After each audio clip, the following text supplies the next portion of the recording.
Pessoal, vamos agora começar a ver os tipos de rio em relação ao seu curso e principalmente as partes do rio e o que a gente vem entender por rede hidrográfica, tá?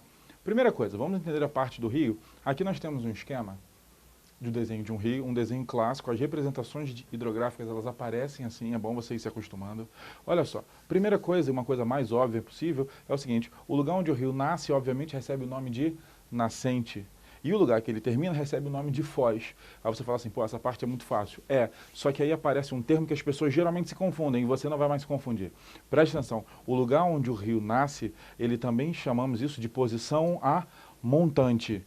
Muito cuidado com isso. Assim como a parte final, a parte mais abaixo, nós chamamos de posição a jusante. Então, muita atenção nisso. Por quê? Porque algumas questões trabalham com influência hídrica a montante ou a jusante. O que isso interfere numa questão? Deixa eu dar um exemplo para vocês.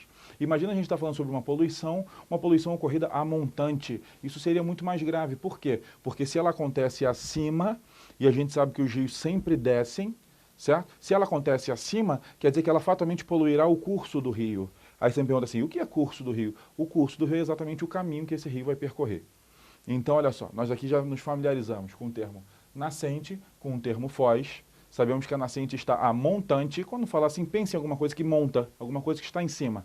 E você sabe que a foz está a jusante. Aí a gente já gravou. O próximo passo para a gente gravar é o seguinte: aqueles rios, aqueles canais que descem no rio maior, todos eles possuem nome. Primeiro que o rio maior é chamado de rio principal, grave isso. O rio maior, ele é chamado de rio principal e ele vai ser importante por quê? Porque geralmente ele dá nome ao sistema e a gente vai ver isso num vídeo à frente, tá? Os rios menores, eles são chamados de afluentes e os canais ainda menores que abastecem esses rios são chamados de subafluentes. Qual é a importância deles? Total. Por quê? Porque o tamanho do rio principal está diretamente ligado com a quantidade de água que ele recebe. Não só da chuva diretamente, mas também desses afluentes e subafluentes que vão aumentando a vazão desse rio. Certo? Aí uma coisa que as pessoas geralmente confundem, mas você não vai confundir. O conjunto de rio principal, afluente, subafluente, nós chamamos isso de rede hidrográfica. Não confunda com um conceito muito importante de bacia hidrográfica. A gente vai ver isso no próximo vídeo, tá? Não confunda. O conjunto de rio principal, seus afluentes, seus subafluentes, eu estou falando apenas dos corpos hídricos, nós chamamos isso de rede hidrográfica. Não confunda, certo? Agora, em relação a esse curso do rio, eu quero que você entenda que ele pode ter diferentes comportamentos e diferentes configurações. Aqui nós temos alguns exemplos clássicos. Acompanha aqui comigo. Olha só. Esse rio aqui ele é o mais clássico, tá? Ele é o rio retilíneo, ele tem um formato quase reto. Obviamente na natureza você não espera encontrar alguma coisa perfeitamente retilínea, mas ele tem um comportamento muito retilíneo. O que isso significa? Que ele tende a ter um caminho pouco sinuoso, e isso é importante? Muito, porque esses rios geralmente eles têm muita força. Tá? A gente vai ver isso melhor também para frente. Outro exemplo importante, e esse aparece muito, é o rio que a gente chama de meandrante.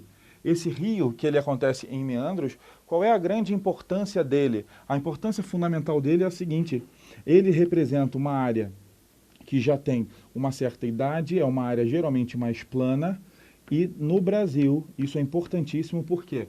Porque o Rio Amazonas, nosso principal rio, o principal rio do mundo, tem grande parte, principalmente a parte brasileira dele, é meandrante. Então você vai estar familiarizado, fatalmente a imagem te remete a ele, então você já começa a se acostumar com o termo meandrante, tá? Fazer uma observação para você, isso já foi questão de prova, é bom você ficar atento. Às vezes, a prova mostra um desenho mais ou menos assim. Mostrava um rio em meandros, aí mostrava uma situação dessa, onde um pedaço do rio ficava sem conexão, ficava abandonado, como se o rio ele tivesse muito largo e aí chegou um momento que ele já parou de correr para um lado e ficou correndo apenas no curso principal, ele deixou esse lado para lá. Essa parte abandonada, ela tem um nome específico que a gente chama de meandro abandonado.